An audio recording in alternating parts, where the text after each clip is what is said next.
x square minus 6x plus 9 equal to.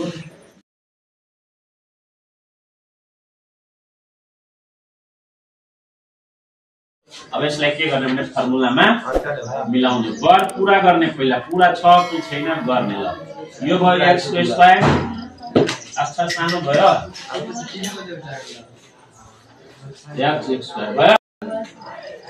x के a समझियो त a square मिल्यो, x लाई a बुझ्दा यो चाहिँ के भयो a स्क्वायर।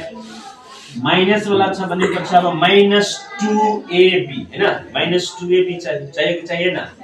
गुड्डु चाहियो नि त। माइनस 2a, a को ठाउँमा x छ हैन, x।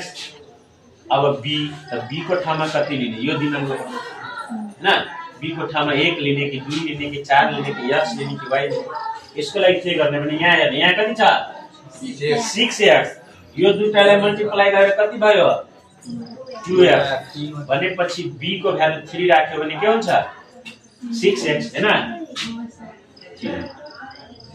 अब यो के छ हैन, 3 को स्क्वायर b को स्क्वायर 9। अब अहिले त्यसमा के घटबढ भयो छैन, छैन भने केही नगर्ने हामी हैन, डाइरेक्ट यहाँ के गर्ने अब 0। और अब के भयो x माइनस 3 को होल स्क्वायर छ यो, x माइनस 3 को होल स्क्वायर हो हैन। हेर न Manish Krishna, look at the board, equals to 0। अब के गर्ने, गर पूरा भयो। अब फाइन्ड गर्ने x को भ्यालु।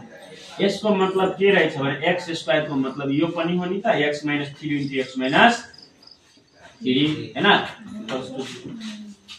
अब यो इक्वेसन ठीक हुनको लागि आइदर यो इक्वल टु 0 हुनु पर्यो, और यो इक्वल टु कुनै एउटाको भ्यालु 0 भयो भने पुरै इक्वेसन 0 हुन्छ।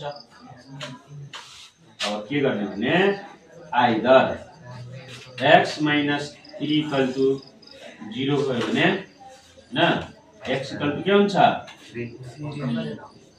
अथवा यसलाई अर्को तरिका गर्दा पनि हुन्छ। यसले हेराउँछु,